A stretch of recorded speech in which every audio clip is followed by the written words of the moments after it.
when sleep is off the rails, everything else suffers, right? You know, it's your emotions become raw. You're more likely to snap at people, to lash out at the people you love. But I actually think about sleep as being the foundational pillar of health. Dr. Wendy Troxel, we're so glad you joined us today at the Bed Rot Challenge. We're down to 4 contestants. Girl power, right? You guys Go girls. outlasted all the dudes and easily, right? No problem. We had a pretty crazy day yesterday. We've had all these challenges we've been through. It's kind of like Survivor. It's been a little bit of mental, a little bit of grit and determination, but then a lot of trying to get the sleep thing right. And so you are a sleep expert, internationally recognized sleep expert, right? I am thrilled to be here. I'm Dr. Wendy Troxel. I'm a licensed clinical psychologist and sleep expert and researcher. I've written a book, Sharing the Covers, Every Couple's Guide to Better Sleep.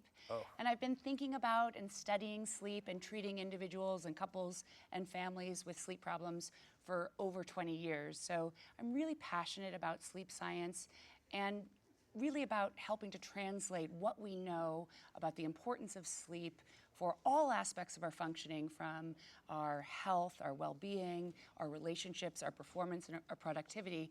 How do we translate that science to real people, to kind of get it out of the ivory tower in academia and out in the hands of people, and then importantly, to give people the tools they need to optimize their sleep health, because sleep is so foundational and critical for our health and well-being. Absolutely, could not agree more. Cozy Earth, you know, we're all about that stuff. Not to talk about cozy, but when I started the company, my wife was pregnant and she was having hot flashes and was kicking covers in and on and off at night, was having a terrible sleep. And we found temperature helped a lot. That was like one big thing for us, is like, you know, being able to get more breathable bedding was more comfortable for her. But it's always been a passion of mine, because I felt like if you can get your sleep right, like you said, it's foundational. It really does make the rest of your lifestyle better. It's so true, and the flip side is also true. I think we've all probably experienced it, you all too. When your sleep is, you know, off the rails, or you miss a few nights of sleep, or if you're a young mother who's struggling with sleep deprivation, or a young father, because fathers experience it too, or at the other age of our life, women who are going through menopause, about 60% experience sleep disturbances. So you know when sleep is off the rails, everything else suffers, right? You know, it's your emotions become raw. You're more likely to snap at people, to lash out at the people you love. It's harder to think. Your memory suffers. Your concentration suffers. You struggle at work. And we know that there are also long-term consequences for our physical health as well, because sleep is vital to literally every aspect of our physiology. So it really is the cornerstone of our health and well-being. And if you take, you know, sometimes sleep is discussed as, you know, the third pillar of health, alongside diet and physical activity, and that's absolutely true. But I actually think about sleep as being the foundational pillar of health. Because again, if you've ever tried to maintain an exercise routine or maintain a healthy diet, if you're not well slept, it's really hard to sort of bring your resources to bear to make those healthy food choices and to get yourself to the gym or out on a run or out for a walk. So it really is foundational on which those other important health behaviors rest. Oh, it's so interesting.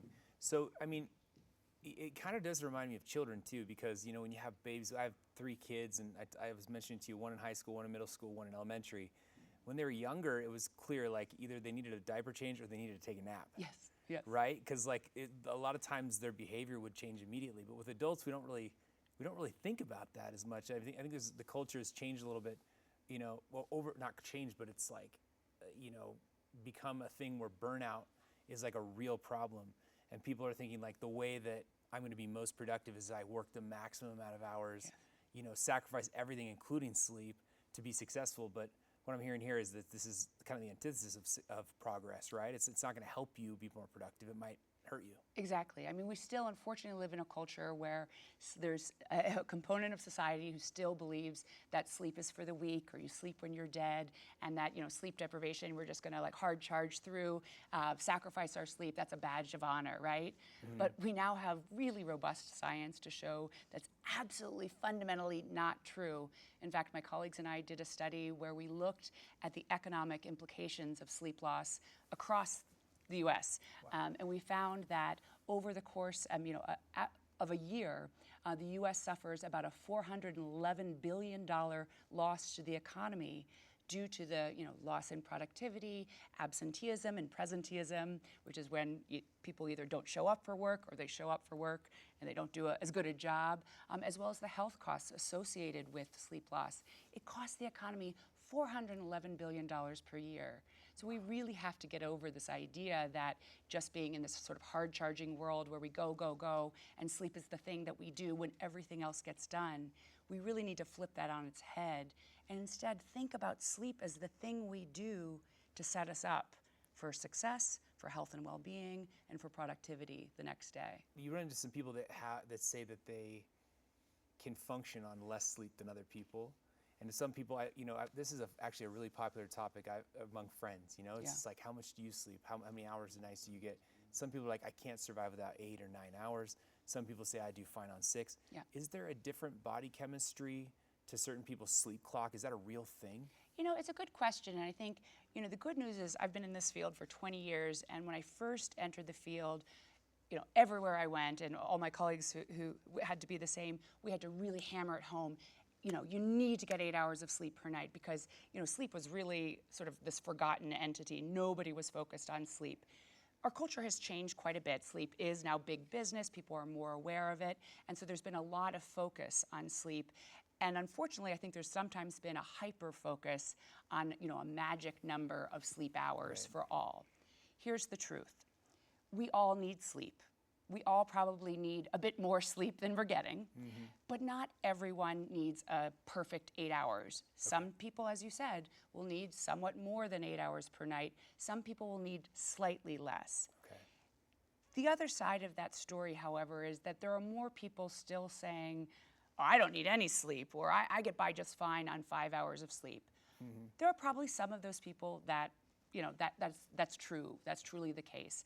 Although statistically, we know that less than 2% of the population actually are these short sleepers who can sleep less than 6 hours per night and suffer no consequences. Okay. What we also know to be true, again, from laboratory studies, is that many of these people who say, I get by just fine on 5 hours of sleep per night, objective measures will say otherwise. Okay. So if we study these people in the laboratory, we, sleep restrict people to less than 5 hours of sleep per night.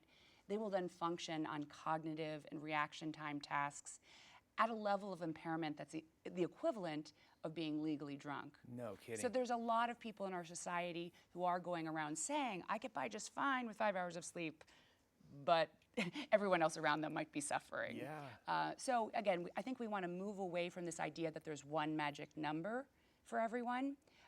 We all want to do our best to prioritize sleep. But the other truth is that good sleep is not only about the hours you get. There are other dimensions of sleep health that matter. So beyond the duration of sleep, we want to focus on the quality of your sleep. Do you wake up feeling rested and refreshed? Is your sleep consolidated or is it broken? If you give someone 8 hours of sleep, but it's broken throughout the night, I'm sure these folks have experienced really fragmented sleep. That is not good quality sleep, even if you log in enough hours. The timing of sleep also matters. Most of us as human beings function best when we sleep at night and are awake during the day. So these other dimensions are also critically important. It's not only the duration of sleep, it's your quality, your regularity, so having some consistency night to night in when you go to bed and when you wake up, that's also critically important, and the timing as well. Got it. So you said objectively they're performing worse on tasks. What are objectively the things that are hurting them? Is it, one thing I notice is when I don't get a lot of sleep, that's when I usually get sick. Yes. It's almost like clockwork. If I have a couple of nights, I sometimes have to travel overseas and I just don't sleep well on these planes. But I'll come home and then I feel run down and then boom, I get right into feeling sick. It affects your immune system completely? Absolutely. Dear friend and colleague, Dr. Eric Prather, has done some really elegant work about sleep loss and our immune system. Everything from, when you're not sleeping well enough or if you're sleep restricted, you're more likely to develop the common cold. Laboratory studies have documented this clearly. Exactly your experience has been demonstrated in a laboratory, we'll have a group of people who gets a good, 8 or so hours of sleep per night, and another group is sleep restricted. And then both groups will be exposed to the common cold virus. So it's very experimentally controlled. The only difference is one group has slept, the other group has not. Wow. The group that has been restricted from sleep is statistically significantly more likely to develop the common cold. We also know in terms of antibody responses, for instance, to vaccines, people who are well slept before getting a vaccine show a stronger antibody response, which is the body's way of showing a robust immune system function. Right. So there's a lot on the market, supplements, everything to support immunity. I think, people are really conscious of the importance of having a healthy immune system to, support our health and our longevity. And I would say there's arguably not a single thing on the market that is a stronger protector and predictor of immune function than a good night's sleep. So maybe then pop in the coldies, we should just get more sleep. Absolutely. Absolutely. Or the Zicam, or yeah, these are the things you might want to layer on top. It's sort of Right. like the sprinkles on the ice cream, right? But sleep is the foundational thing. Sleep is the thing that, again, if you just take immune system function, Right. we know from solid scientific evidence that regularly getting good night's sleep is one of the best things you can do to support healthy immunity. Great. I've heard some things around fitness too. Yeah. I mean, I know about muscle repair, like if you don't get enough sleep and you're lifting weights, that you're not going to get as good muscle repair. Does it have an effect on your body composition? Absolutely. Well, so in a number of ways, I mentioned that I like to think about sleep as not only a pillar of health. Ooh, what is this? Oh, hello. Is this like traumatic for the moms in the new audience? mother? Is this what this is? Yes, okay. I was like, oh my God. Baby crying. Baby crying. Okay, all right. Fake this is baby, a little, but okay, all right. Well, she as long as it's a obviously- fake baby, you saw me. I had to go to it. Once a mother, always a mother. What were we talking about? Oh, about sleep and body composition. Yeah. So there's a couple ways that sleep can affect your body composition. First, as you said, yes, during sleep, particularly deep sleep, our body produces growth hormone. This helps with tissue repair and recovery. It's why sleep is really now recognized by elite athletes in every sport around the world. Sleep is really often that sort of knife edge difference in performance when you're at a super elite level, or if you're just an average person wanting to live a healthy life. If you're trying to improve your body composition, build muscle, and stay healthy and be able to keep on working towards your exercise goals, sleep is critical, because we also know that without good sleep, people are more likely to suffer from athletic injury. So it both helps on the recovery side, but also to help protect you from injury. The other piece where sleep is so vital for body composition, I mentioned again, sleep is foundational to allow you to make healthy food choices. Right. We know that to be true from science showing that lack of sleep disrupts appetite regulating hormones, including ghrelin and leptin. So ghrelin is the hormone that makes you want to eat more. I always think about that, it's G for go. Yep. So when ghrelin is high, you're hungry, you want to eat more. Leptin is the sort of puts the brakes on the system that says, okay, I've had enough to eat, I don't want to eat more. Right. What happens when you're sleep deprived? Ghrelin Hungry. goes up, No kidding. leptin goes down. Is that why people snack at night? Absolutely. And what are they snacking on? Is it like carrots and celery? Junk food. Junk food. Laboratory studies have also shown that, again, we bring people into a lab, we sleep deprive some, we let others sleep normally. The sleep deprived subjects will selectively choose, and they're given like a smorgasbord or a buffet Right. of food options, including healthy and non-healthy, or lots of food choices. When sleep deprived subjects or participants will go directly to the high fat, high carbohydrate, salty sweet foods. So they're craving chips, cookies, ice cream, that sort of thing, not Right. the sort of healthier choices. And that's really because when we're sleep deprived, it's a major stressor to the body and the brain. And when we're under those stressed conditions, we have this craving for these sort of high calorie dense, high fat foods. And we also lack the sort of emotion and regulating skills to say, no, I should probably choose the healthy option, Right. So it has this sort of double effect, not only on contributing to our sort of performance in the gym and our recovery from workouts, Right. but it also affects our food choices. Yeah, we talked about willpower yesterday, how it gets depleted and you make poor decisions. Yes. Your willpower's got to be going down when you're down on sleep, right? Absolutely. Your willpower, your judgment, even your propensity towards risk taking. Right. And one of the areas, I know you have teenagers, I do a lot of work on teenage sleep and the role of teenage sleep or their lack thereof, how that contributes to their risk of certain things like substance use disorder and mental health problems, which we know skyrocket during the teenage years. And again, you know, when you see the data linking sleep loss, particularly in teens, and unfortunately our teenagers are among some of the most chronically sleep deprived people in our society. Wow, really? In large part because we send them to school too early. Yeah, this is something I wanted to ask you about because I do worry about that. Like, we're sending them, my daughter's waking up at 6:45 or 7, even sometimes earlier for school, for sports.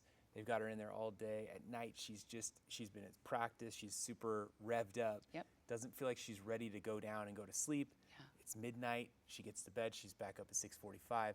And I've been told that like children need more sleep than anyone, and also that like it's okay for them to sleep in, right? It's actually healthy for them. So there's a couple of things you point out there. First of all, across the lifespan, again, we all need sleep, but you know, younger children and adolescents do need more sleep than adults. So adolescents, teenagers are not just little adults. Right. They need on average about 8 to 10 hours of sleep per night. Adults on average need somewhere around 7 to 9 hours of sleep per night. Again, I'm not saying there's a magic number for all, but sort of in large scale studies, this is what is recommended based on sort of what we know as a population. So teenagers need around 8 to 10 hours of sleep per night, but the vast majority are not getting it. And like your daughter, it's not just that she gets home from practice late and she's revved up and then she has to wake up at 6:45 or earlier. It's that biologically, teenagers are predisposed to stay awake later and sleep in later. So we all have, you know, in our brains, where our body clocks are run by our circadian rhythms, and teenagers' circadian rhythms are shifted about 2 hours later than adults or younger children. Wow. So it's not just the activity she's doing at night or the fact that, you know, she's a teenager and wanting to be out and about and having all these, you know, social factors that keep them up at night. Literally, biologically, their brains are primed to be awake later. So it's natural that she wants to go to bed at midnight and sleep in later. Right. But unfortunately, across the U.S., we have schools that start on average at about 8 a.m. in the morning. Many schools even earlier than that. And when you figure the commute time to school, many kids are waking up at 6 or 6:30 or 6:45 in the morning. They simply do not have the opportunity to get the sleep they need when we wake them up so early. And we know there are consequences of this. Is there any political will out there, people pushing to move the time later? I guess that a lot of parents work, you know, so they have to get their kids before they get to work. Is that kind of the impetus behind why it's there? You know, first of all, there is, you know, some sort of, you know, movement across the country, both at individual level school districts, but also at the state level, including in Utah, to follow the science and push school start times later. So actually, California currently is the only state to have made a statewide mandate to push school start times for middle and high school students later. So that has happened. Florida actually passed a law to push school start times later. Unfortunately, they didn't end up implementing it. I say that just to say that this is actually one of the only nonpartisan issues we have out there. But the science actually clearly shows that later start times are better for kids, and we have 2 states that have at least attempted this. Utah has made some efforts as well. And then there are many, many school districts across the country that have individually implemented later school start times. And the evidence is quite clear. When schools start later, teenagers get more sleep. We see improvements in academic functioning, improvements in mental health. You know, their families are happier and less stressed. There's a lot of benefits. And, you know, as you mentioned, there are, you know, reasons why it's hard to make this change, including families' work schedules, extracurricular activities, busing. But I always say when the consequences or the stakes are so high, these are challenges that we need to find a way to overcome. We problem solve to address big challenges all the time, Right. and it's worth it when we see what's at stake, which is the health and well-being and productivity of our teenagers. Well, like you said too, you've quantified the cost Yeah. to the economy for Yeah. adults, and you just compound that with the children. It's got to be something that's going to hurt society in general if we just aren't getting enough rest. Well, in fact, we did incorporate the impact of teenage sleep loss in our economic analysis really? because we know that teenagers who don't get enough sleep have, more likely to miss school, lower graduation rates, and poor academic performance. So we can sort of add that into our projections that if we had a better slept teenage population of high school graduates, then moving on and contributing to the economy, that also has an impact overall on the U.S. economy. So it did actually factor into how we did those analyses. Interesting. All right, we covered the kids, but let's go to the adults, back to the adults again. One question I have for you, is it possible to catch up on sleep? Everybody wants to know that question, and it's a good one. And actually, the science has shifted a little bit on this one. Originally, myself and other colleagues, we generally say you can't catch up on sleep, and that's pretty much still true. Because what we know is that what most people do is that week in and week out, what you're doing or what most people are doing is not getting enough sleep for 5 days of the week, kind of Monday through Friday. People are extremely sleep deprived because they're managing work lives and family lives and everything else. And then they try to do this massive catch up on sleep in the 2 days on the weekends. Oh, yeah. Here's the thing. That does not work. And the science still clearly shows this to be true. Not only do we just not have the capacity to generate enough sleep, on the 2-day weekend to make up for the accumulated sleep debt over 5 days during the week. Yeah. But in addition, this sort of, again, week in, week out, flip-flopping between sleep, not getting enough sleep during the week and then oversleeping on the weekend, that also is a disruptor to our circadian rhythm, which again governs our sleep-wake cycles. And so this kind of flip-flopping on a regular basis really, as a disruptor to the circadian rhythm, does have health consequences as well. That said, sometimes there's a need for catch-up sleep, right? So I don't recommend it as your routine go-to, I don't need to sleep during the week because I'm going to catch up for it all on the weekend. Right. Because again, that doesn't work. But again, life is going to happen sometimes. And for instance, after a week like this, you all are probably pretty sleep deprived, or maybe you have young children in the home or going through a stressful work experience. I want to encourage people to not get so obsessed with single bouts of poor sleep or periods of time in their life where it's really just difficult to get 8 hours of sleep. That will happen, and it's not the end of the world. And at those times, yes, you can do a certain amount of catch-up sleep on the weekend to try to pay back some of that sleep debt. It's just you don't want that to be your long-term strategy. Does that make sense? Yeah, totally. For me, and this is more personal, I feel like sometimes I'll go 2 days where it'll be really bad. I won't get a lot of sleep for whatever reason, travel or work or whatever, and then I try to make that the exception, not the rule, right? Exactly. So like those 2 days would be like messing me up, but my catch up is 8-10 days, right? And you're saying exactly what I said, much more succinctly, which is that's exactly the point. Exceptions are going to happen, right? Yes. And that's a great opportunity to do some payback of sleep. And I think teenagers need this on the weekends to some extent, but you don't want to overshoot the mark. Right. So you don't want to, sleep in till 2 p.m. Because that will just further disrupt your circadian rhythm. And you don't want it to be the rule. Make it the exception. Have as your basis from, when life is rolling as smoothly as it can be, have at that point your sleep sort of in check, a regular sleep schedule, waking up and going to bed at about the same time, allowing for enough opportunity for sleep, and removing things that are going to disrupt your sleep quality, like excessive alcohol or caffeine or exercise too late at night. Do those things that will set the stage so most of the time you're getting enough sleep and it's good quality. And yes, then when life happens, you're prepared to be resilient and you can do a little catch up. Yeah, makes sense. Question, how well do these watches work in sleeping, or the rings and all these different things? Like, how well do they really tell the story of your sleep? So, sleep trackers have come a long way. They now come in all sorts of varieties. We've got the watches, we've got the rings. Some people even have them in their mattresses.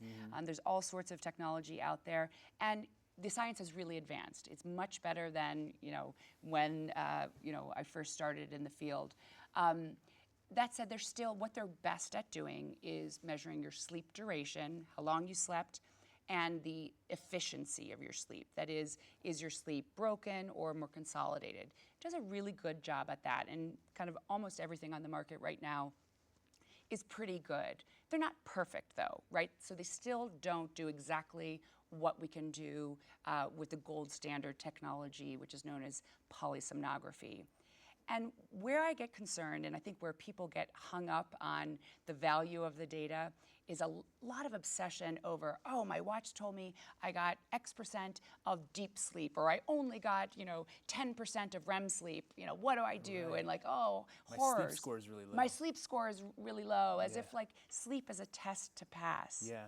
And what happens then, first of all of these devices have some error within them. They are not perfect, and they're particularly kind of less good at those measures of like how much deep sleep or REM sleep you're getting. They're not as good at measuring these dimensions of sleep, which we would call sleep architecture, because there's some error in there. But furthermore, again, when you approach sleep and you look at your sleep score as if you either passed or failed a test, what happens when you fail a test? How do you feel? You don't feel good at all. And you feel like hopeless, like, I don't know how to fix this. Yes, Yeah. or anxious. Right. Or you might change your behavior. Yeah. You might decide, oh, I can't, go out and exercise today because my sleep score said I, slept terribly, and so you start changing your behavior, or you feel more anxious, or you start worrying about, oh my gosh, well, what am I going to do today to make sure I don't have a bad night like last night?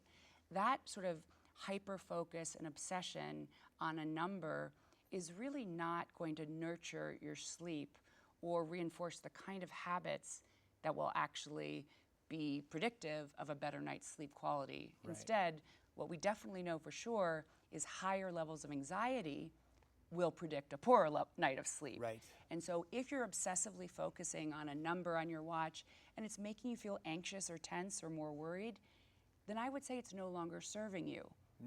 On the other hand, if you use a sleep tracker, and the way I would recommend using them is never, the idea is not to look at it on a night-by-night basis and say, oh, I got a score of 90, or I got a 50, Right.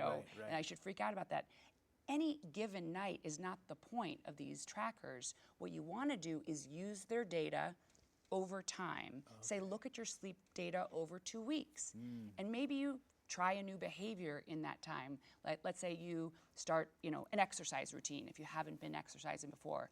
That's a great way, if you look at your intra-individual, so within person, changes in sleep over time, and let's say you look at some change in your behavior, that's a great way to do your own scientific experiment, to say, oh, I started, walking after dinner every night, and lo and behold, my sleep looks better. Or, oh, I cut out that 3 o'clock espresso, and Or that bowl of ice cream. or that before bowl I of went to ice bed. cream at 10 p.m., right? Right. And lo and behold, my sleep was better. Yeah. So there can be a great value of sleep trackers, but where they're most valuable is to look at patterns over time. We really don't care about the absolute value on any one night, because Kind of everyone macro averages, right? exactly, because everyone's going to have a bad night here and there, and it's harder to change behavior from one night experience. What we want to look at is patterns over time, and then what can we actually do to impact the results, so you don't feel helpless the way you did. So this is a multi-part faceted question, but you've talked about circadian rhythm. Let's talk about the environment that you like, the perfect environment for sleeping, for getting the optimal sleep. What have you found is like the perfect environment? Yeah, so what we know about, what a good sleep environment is, and I like to think about creating a sleep sanctuary or haven. You want it cool, dark, and quiet, Okay. and ideally free of technology, guys. I mean, you guys are doing a lot more than sleep in bed right now, so you Cool, got to dark, quiet, free of tech. free of tech, okay?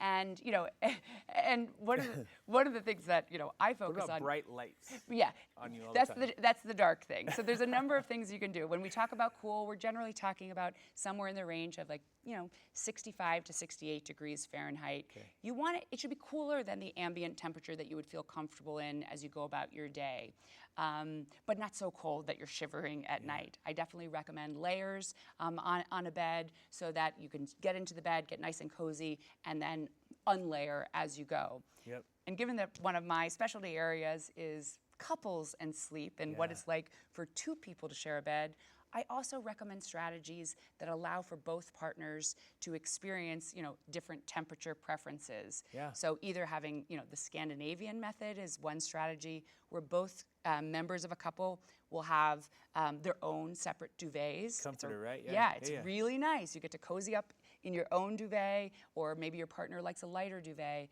These are ways to individualize temperature preferences while still having the shared sleep experience. Right. So we covered cool. We want it dark. So having blackout shades or curtains. Light is such a powerful cue to our circadian system. It's very, very powerful and important. It's what helps It wakes us up, right? It wakes us up. So we want lots of light exposure in the morning hours. Right. But at nighttime, we want the opposite. And in fact, several hours before bedtime, you want to start dimming the lights in your home, ideally, because that's going to start cueing to your brain, oh, nighttime is here. Because we live in a world that is, so different from our ancestors, right? We're invaded by artificial light everywhere we go. And it really sort of wreaks havoc on our circadian system. So we can help support sort of the natural rhythms of our body by making the lights low in our homes at night, and certainly in the sleeping environment, making sure it's dark, using blackout curtains, using an eye mask if necessary, and being, mindful of those little things that you may not know throw off a lot of light that they do, like an alarm clock, or maybe it's a light in the bathroom. Right. Really be mindful of these little light sources that can actually be powerful disruptors to your circadian rhythms. And again, phone chargers. phone chargers, and the phone itself. And we might need, we'll talk specifically Get the phone about out of the room. Get the phone out of the room. Is that what you suggest? That is my primary recommendation, although nobody will follow me probably at Yeah. this stage. But I actually have another colleague who gives this tip. If you're going to use a phone in your room, okay, you have to be standing when you use it. Oh. Okay, so no interesting. phones in bed. So Okay. feet on the floor. If you're going to use your phone, Yeah. your feet have to be on the floor. And what that does is it gives you it makes it a little bit harder Right. to grab for your phone. Right. And the thing about our phones, people have long talked about, I know my phone's bad for me because it has blue light, and that's Right. bad for my sleep. Right. True, that is true. However, what we now know is that's not the only or even the most important reason why our phones or any electronic devices are such a powerful sleep disruptor. The real thing is the content we're consuming. Oh, interesting. So the social media scrolling, the looking at emails, the Instagram checking, all these things are programmed. They're designed to be addictive, and our brains have just not evolved to know how to shut that off.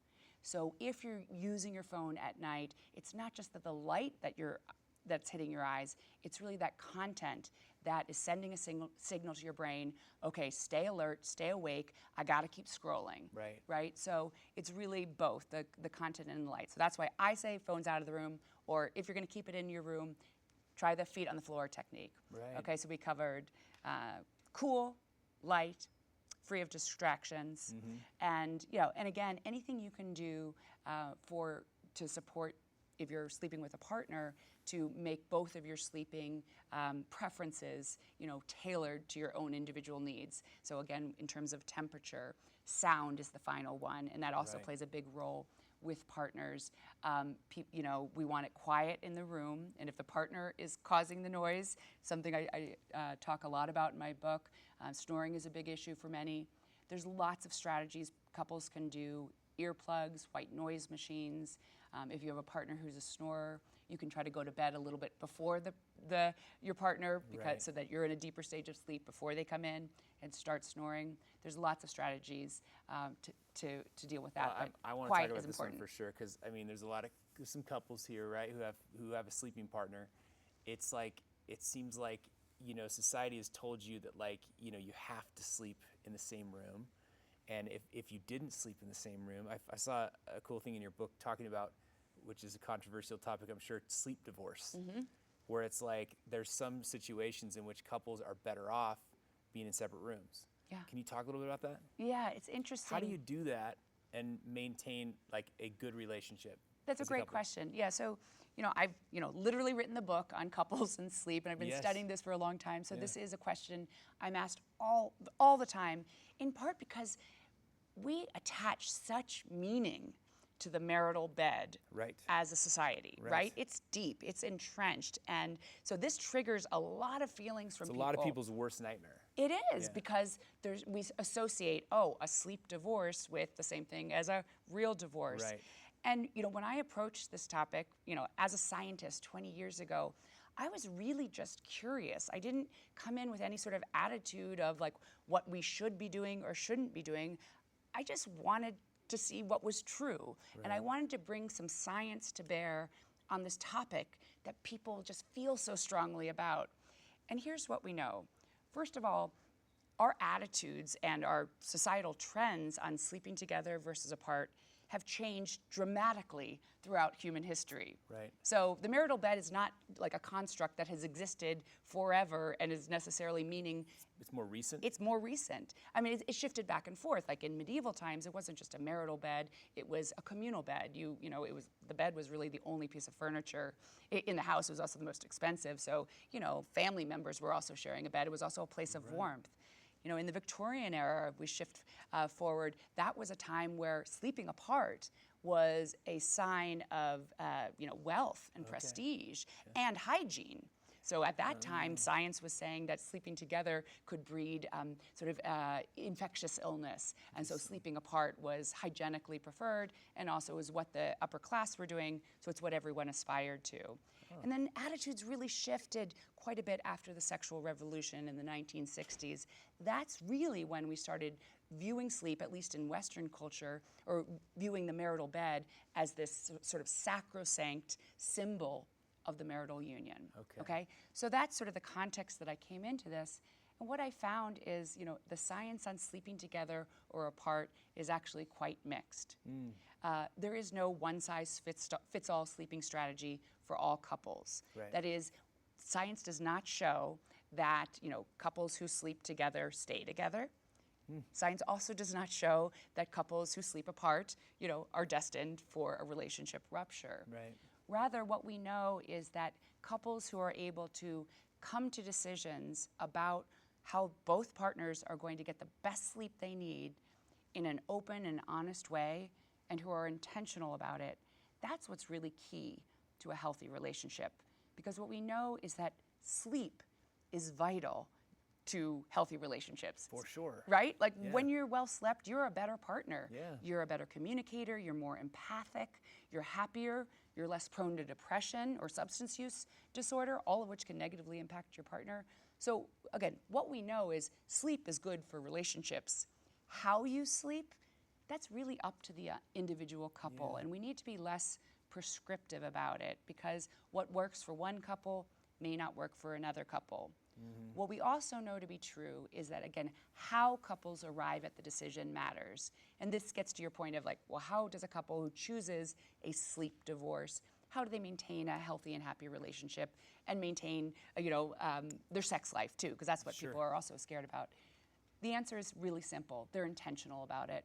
Instead of reactively stomping out of the bedroom and going to the couch or a separate bed, they have a conversation about, I'm really not sleeping well. Are there different strategies we could try? And I don't think that sleeping apart is the first strategy couples should try, but they should open up the conversation.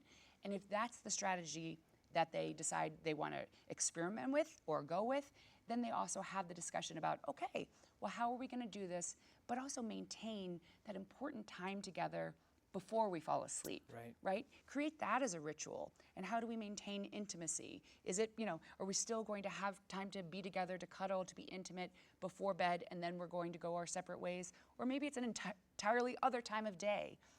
The options are really limitless for couples who are able to discuss this in an open and honest way.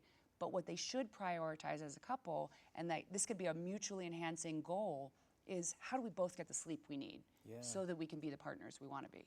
It's interesting. I know a lot of couples that don't sleep together. I know some that do, and there's a lot of judgment around it. There's some stigma that, like, hey, maybe something's working or not working, and sometimes it's a matter of just snoring. Yeah. Right. One person snores and has loud snoring, and the other person just can't handle it. And so it's like interesting to hear that there's not data, and that's something I've observed too. It's not like this is the beginning of the end. You do hear sometimes when people are having marital issues that they will go to separate bedrooms, but that's the reason you're speaking to, right? The reason for why right. you, And why sometimes it can be sort of teasing apart cause and effect. Yes, Yeah. there are definitely examples where couples are experiencing relationship distress, Right. and it manifests at night, and they again, they're no longer communicating. Maybe their partner is snoring and they get really fed up, and instead of talking about it, they stomp out of the room, right? But I'm just saying, just as sleeping together doesn't guarantee a healthy relationship, Right. sleeping apart doesn't guarantee relationship doom. Sure. It's really how you get there. Right. And with all this judgment, I think it's hard for couples to be able to even approach the conversation without feeling guilt or shame or discomfort. Right. That's one of the reasons I wrote my book, is to help couples just have a dialogue. And I think newlyweds should be having these dialogues. Just because you love someone doesn't mean that you're automatically going to be perfectly paired at night. And Right. we spend about a third of our lives asleep. So that's a lot of shared time together, and yet most couples never have a conversation about how compatible we are Right. in this confined space over about 8 hours for the rest of our lives. Right. So there's a lot of assumptions about how we should be, and I think it can set couples up to feel, like failures if it's not perfectly compatible. And it's not just snoring that is a challenge to couples. Snoring is certainly a big one that drives a lot of couples to make the decision to sleep apart. But it might be children, it might be pets, it might be differences in circadian rhythms. Right. So maybe your partner is, a morning lark who wakes up cheerfully at the crack of dawn, but you don't like to go to bed, and you're sort of hitting your stride at midnight. And what I see clinically is, like, often couples, again, who believe, well, because we're a couple, healthy couples go to bed and, at the same time, and they, sleep together and they wake up at the same time. Well, that means often a night owl is going to bed hours before they're biologically ready to go to bed. And they'll often come to see me in clinic as a couple complaining about insomnia. Because, the night owl is saying, well, we go to bed at 10 p.m., and I'll ask, well, why is 10 p.m. bedtime? Are you sleepy at that time? And they'll say, no. And I say, well, so why is 10 p.m. your bedtime? Well, because that's when my partner goes to bed. This is a big problem, like with a lot of couples, where they have totally different sleep schedules. Totally different sleep we schedules. have it. My wife and I have it for sure. Is one wants to go to bed later, one wants to go earlier, and it's like, how do you manage that? It's just a talking kind of thing. Because over the years, we've at the beginning it was tough because it was like I sometimes are just not tired. You're not tired. And I would just stare at the ceiling, in bed, just Yes. like And jail. let me just assuage any fear. Just because you may love your spouse, and I trust that you do passionately and deeply, that still is not going to override your biology. Right. Right? Your biology is Right. going to dictate when you're sleepy Right. and when you feel awake. So what I tell couples is this: if you're a mismatched pair, which you're not alone in that, it does not mean relationship doom. It simply means that you have to problem solve around this issue, right? And healthy couples problem solve things all the time, day and night. Yeah. One of the strategies I recommend to couples who, may need different bedtimes and wake times, and it might also be due to different work schedules, right? Sure. Some of this is sometimes out of our control. Some will wake up earlier, later. Right. Yeah. This happens all the time. If you're on different schedules, try to reserve some time before either one of you goes to bed, at some point, ideally in the evening hours, to have that sort of sacred ritual time that often occurs at night, when the children are off to bed, when hopefully you're not working anymore. That nighttime period before bed is often the sort of most important time for couples to connect and unwind and kind of digest their day without the distractions of the world. So even if you're going to go to bed at different times or even sleep apart, reserve some time for that, and then allow the early bird partner to, go to bed at her earlier time, kiss her goodnight, and quietly leave the room and return at your more natural bedtime. Yeah. Because the consequence of trying to override your biology by going to bed because it's her bedtime but not yours is that you're likely to lie in bed, staring at the ceiling, getting increasingly more frustrated, and over time that can actually perpetuate a habit that can lead to insomnia. Wow. Because feeling frustrated and anxious and failing at falling asleep can lead to feelings of you that feel that totally lead to stressed out. right? Yeah. Which is not good for sleep. Well, luckily, it's you do after 18 years, you do come to a understanding, right? And it's better. Yeah, But I think that's the key is like take away the stigma around this. Everyone's got different biology. There's like things that work differently for other people. One question I had for you is what about these? There's a lot of people, and there's maybe even people here in this building that have children in their bed when they're sleeping at night, and it's like it's also kind of a thing that goes back and forth. Or pets, like you mentioned. There's probably a lot of people on the broadcast that sleep with pets. What you have any data around this, or research that you've looked into? Yes, I mean I can speak to this both from a science perspective and also from a clinical perspective because families do come to me with sleep challenges, and it's really interesting because I always start by if a couple comes into me often with a infant or young child who is sleeping in their bed, and I'll ask them at the beginning sort of what's your goal, and one partner will say, I just want my child to sleep through the night, right, in total desperation. Right. And the other partner will say, I just want my child to sleep through the night in their own bed. Okay, so those 4 words, which are, distinction between those two statements, can be a big rift within a couple. Right. And when it comes to kids and sleep and their parents' bed, I really say that too needs to be a parent decision, right? It's a family decision. And I often have to help couples sort of arrive at the decision that's going to work best for them, recognizing that there's pros and cons either way. And the major con of co-sleeping, for instance, with a toddler is they're not going to wake up one Tuesday and just decide to march out of bed happily to their independently to their own crib or big boy or girl bed. They're not going to do that, right? Because they're going to get comfortable sleeping with mom and dad. Right. Sleep is ultimately a very vulnerable state to be in for all of us, children and adults. So it's no wonder that children want to sleep with their parents. It just might not work for you. Yeah. And any family who chooses to co-sleep needs to do it in a safe way, and there are recommendations around that for with infants, et cetera. But it's really so provided that it's safe and the bedding is safe for a child. I really want it to be a family decision, but I want families to approach it again in a way that's not judgmental, that sees the pros and cons of either side, and recognizing, okay, children, like adults, they are going to sleep better when they know what's predictable and they have a pretty constant routine.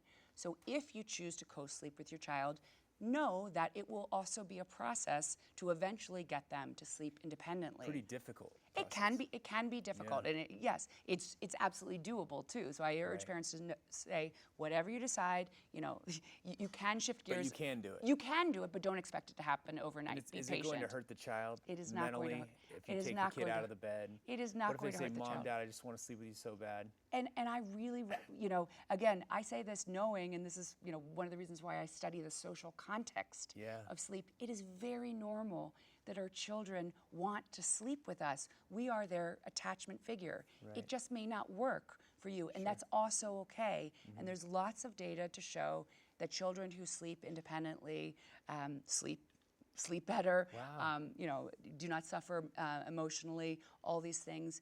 But it's really important for parents to help them know that, first of all, understand the drive or the desire to sleep with a loved one is very real.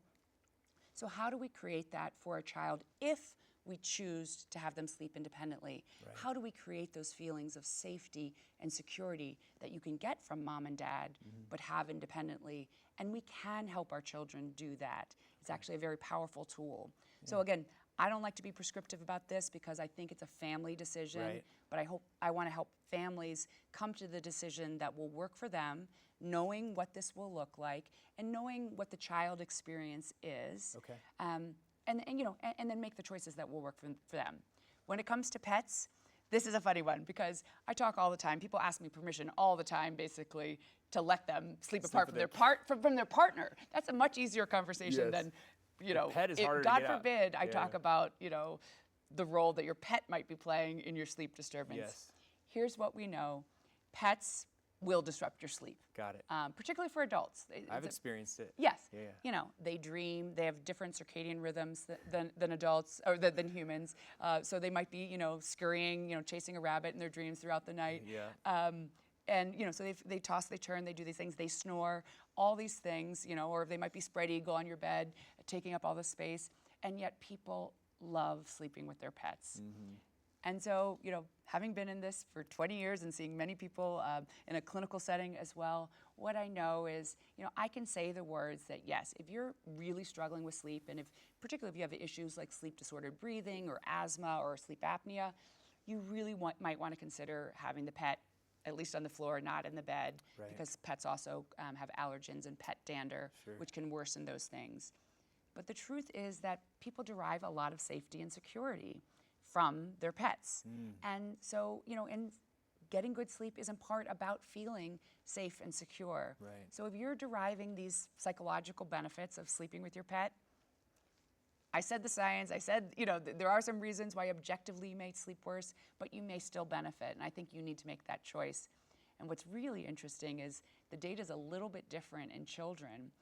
There's actually some data to show that children who sleep with pets actually benefits their sleep and also can lower anxiety levels for some children. So We've again, done that. Well, we did that. We got the dog out of our bed, and it's in my daughter's bed. She loves it. there you go. So she's Yeah. getting her needs for comfort and security met by another loved one, and she's sleeping independently. Exactly.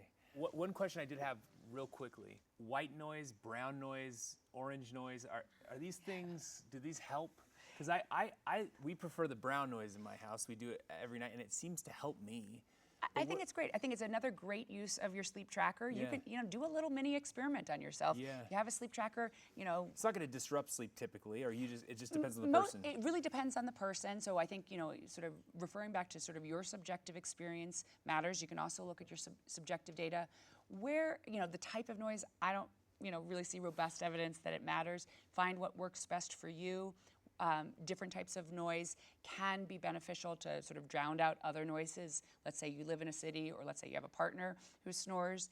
There can be beneficial there. For many people too, just pure quiet is sometimes can signal the brain to sort of go a little bit internal and Yes. your thoughts Ruminate. ruminate, your thoughts start racing. Yeah. So I find for some clients that I've worked with, having that sort of constant noise, white noise or otherwise, is it's a little bit distracting to get out of your head, and it can facilitate sleep. Where they can be disruptive is, of course, if they're too loud or sort of shut off at Right. odd times. Right. So I really recommend, if you're going to be using one, have one that sort of is continuous throughout the night. Yep. Because you may not even be aware if it's shutting off at a certain point. You'll have this awakening, and for some people, it's difficult to fall back to sleep. So if you're going to do it, I suggest sort of it's continuous at a relatively low level. And if you find it pleasant and relaxing, and that it helps kind of get your mind sort of out of itself, I think it can be a good strategy for some people. Good to hear. I'm really passionate about sleep science, and really about helping to translate what we know about the importance of sleep for all aspects of our functioning, from our health, our well-being, our relationships, our performance, and our productivity. How do we translate that science to real people, to kind of get it out of the ivory tower in academia and out in the hands of people, and then importantly to give people the tools they need to optimize their sleep health, because sleep is so foundational and critical for our health and well-being.